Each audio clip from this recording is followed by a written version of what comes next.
Fala galera, beleza? Bem-vindos a mais um vídeo do canal. Hoje eu vou falar aqui um pouco sobre um assunto que está sendo bastante comentado, que é sobre se vale a pena fazer faculdade ou curso técnico, e eu gostaria de compartilhar aqui a minha experiência pessoal. E para começar eu gostaria de falar sobre o ensino médio. Então, eu me formei em 2012 na escola. Como eu já tô aqui na casa dos 30 anos, eu não tive o nono ano. Entrei no ensino médio ali com 16 e acabei me formando no final do ano com 17. E nesse meio tempo eu consegui uma bolsa para estudar de graça e fazer um curso técnico de química. Nessa época eu vivia no ABC Paulista, onde fica o polo petroquímico, então era bastante conveniente fazer ali um curso onde haveria uma possibilidade de emprego muito maior. Em qualquer curso técnico aí você consegue se candidatar aos estágios a partir do primeiro mês de curso. Obviamente é muito difícil você conseguir sem ter ali um conhecimento mínimo, então geralmente as pessoas começam a procurar a partir do segundo semestre do curso. Essa era a minha expectativa. Com 17 anos e meio, eu comecei a mandar currículo e com isso eu tive a primeira oportunidade de fazer uma entrevista na empresa Oxiteno, que é uma empresa de fabricação de produtos químicos. Porém, eu não consegui dar sequência no processo seletivo porque eu era menor de idade e na indústria química, de modo geral, você precisa ser maior de idade para conseguir uma oportunidade. Fiquei bastante frustrado, mas não desisti do curso. Como eu estudava no período da manhã, das 7 até as 11, eu conseguia trabalhar durante a tarde. E aí surgiu a ideia de que quando eu fizesse 18 anos, eu iria começar a mandar currículo para outras empresas, incluindo as empresas de química, para fazer algum estágio. E eu segui com esse plano até completar 18. Aí já em 2014, quando eu completei 18 anos, a primeira oportunidade de emprego que eu tive foi trabalhar no telemarketing, ganhando um salário mínimo. Para mim na época era bom, porque eu morava com a minha avó e com o meu tio, então eram 3 rendas em casa e eu conseguia fazer as minhas coisas. Utilizava o meu salário para poder pagar a internet. Naquela época estava começando a ter fibra ótica. Também pagava um celular, que ajudava muito no trabalho, ter contato com as pessoas e também para dar notícia, né, pra minha avó e pro meu tio, já que eles eram os meus responsáveis. E ainda sobrava mais algum dinheiro, que na época eu não fazia nada, simplesmente deixava na conta. Não tinha ainda essa noção de investimento, eu achava que era só deixar o dinheiro lá na conta e pra mim já tava bom. Não sabia o que era inflação, não sabia o que era nada, mas eu sabia que eu não queria ficar no telemarketing por muito tempo. Mesmo trabalhando lá, eu continuava enviando currículo para entrar em alguma empresa da área de química. Eu acabei conseguindo fazer isso depois de 5 meses trabalhando no telemarketing. Consegui um estágio até finalizar o curso ali, que tinha uma duração de 2 anos. Então comecei em 2013 até o fim de 2014. E isso me ajudou também na formação, porque eu precisava apresentar um estágio de aproximadamente ali 100 a 200 horas. E com isso eu acabei saindo de um salário de R$722. Vou deixar um print aqui na tela do quanto que eu ganhava no telemarketing e do quanto que eu comecei ganhando na indústria química. Não era um valor muito alto comparado com o salário do próprio telemarketing, mas já era alguma diferença e eu tinha uma motivação, já que eu estava estudando para aquilo e ia trabalhar na área. Eu trabalhava para uma empresa terceirizada, então por isso que o salário era um pouco mais baixo comparado aos funcionários que eram da própria empresa. E eu acabei ficando pouco tempo nessa empresa terceirizada, já que o contrato dela estava encerrando com a empresa que nos contratava. Porém, eu continuei trabalhando lá na empresa nova que assumiu o novo contrato, e com isso eu tive mais um aumento salarial. Eu acabei ficando um período total como terceirizado de 2 anos e meio. O meu salário acabou dobrando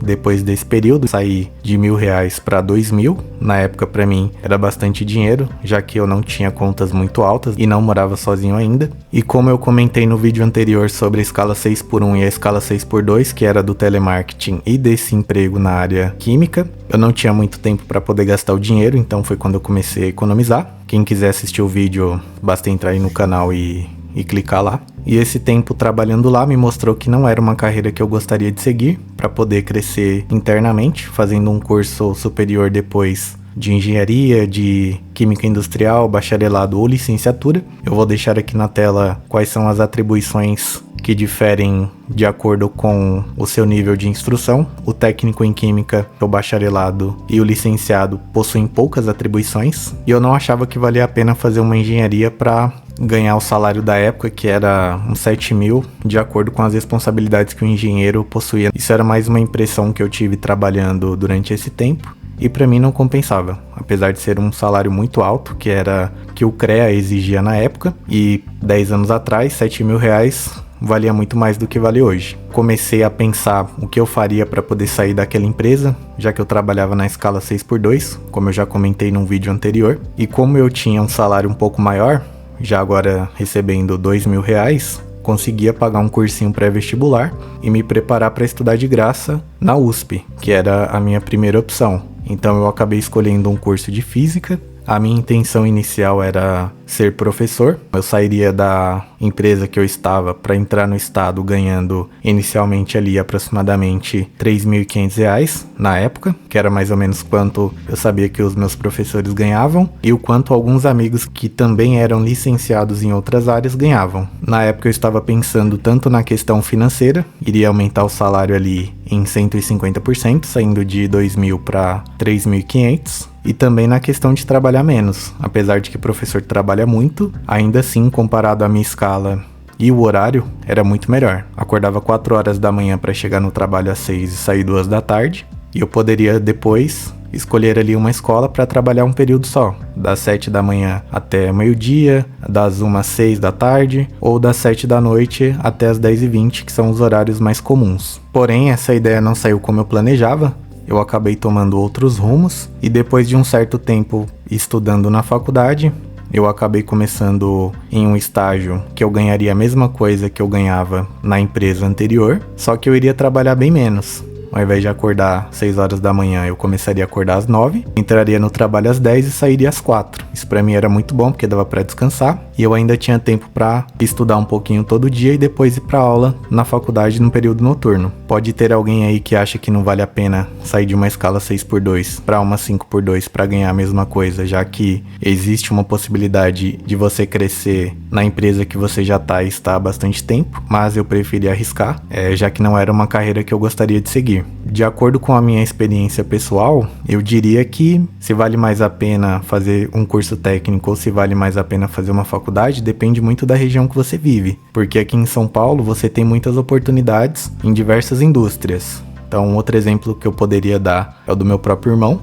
Ele começou a fazer um curso técnico no Senai, na região que ele vive, que é no interior de São Paulo, que tem um setor produtivo diferente do centro, que é mais próximo de onde eu moro. E ele conseguiu um estágio depois de 6 meses de curso, foi muito rápido. E ele já começou a ganhar, na empresa onde ele trabalha, R$ 4.000. Como estagiário ele ganhava 2, foi efetivado, começou a ganhar 4. Foi uma ascensão muito mais rápida do que eu tive. Eu demorei de 2014 até 2023, basicamente, para chegar no mesmo salário. São 9 anos trabalhando para ter esse salário, enquanto que o meu irmão, em 2 anos estudando, conseguiu alcançar essa mesma faixa. Eu vou deixar aqui também uma evolução do meu salário para vocês terem uma ideia de como foi esse processo. E hoje em dia o meu irmão ele também está fazendo faculdade, só que o objetivo dele agora é de se manter dentro da empresa, de forma que ele consiga obter outros cargos de acordo com o nível de conhecimento. Hoje ele já é formado como técnico e agora ele está fazendo um curso de nível superior, está ganhando razoavelmente bem para a região onde ele vive, já que os custos de onde ele está são bem menores do que morar na capital. Existem algumas vantagens aí de acordo com a região onde você vive. Só que além de você também fazer de acordo com o local onde você vive, se você tiver a possibilidade de se mudar para um lugar onde tenha oportunidades de emprego, também vale muito a pena você fazer e vale a pena tentar tudo. A minha primeira opção era tentar um curso técnico para entrar em uma área que tem bastante emprego, que é a indústria química. Dá para trabalhar basicamente na maioria das empresas do Brasil. Caso não desse certo o emprego na indústria química, eu iria continuar no telemarketing e pagar um cursinho para entrar na faculdade, que foi o processo que eu fiz depois de ter entrado no segundo emprego. E por último, se eu não tivesse conseguido entrar na faculdade também, eu teria começado a estudar para concurso, que é uma opção que eu considero como a última, depois de tentar tudo, já que existem diversas áreas para você trabalhar e os salários são bem melhores em alguns cargos comparado ao setor privado, onde você vai começar ganhando pouco e tem que ter ali um determinado tempo de empresa para você ter um aumento de salário que seja relevante para que você consiga viver e fazer as coisas que você deseja. Eu vejo aqui na internet muita gente falando que não vale a pena mais fazer faculdade, que não vale a pena estudar, só que vocês também têm que parar para pensar quem que tá falando isso pra vocês. Se é um youtuber que é muito grande, um cara que tem milhões de inscritos, ele provavelmente pode não ter estudado nada e ele deu sorte de ter estourado na internet e hoje tá ganhando muito dinheiro.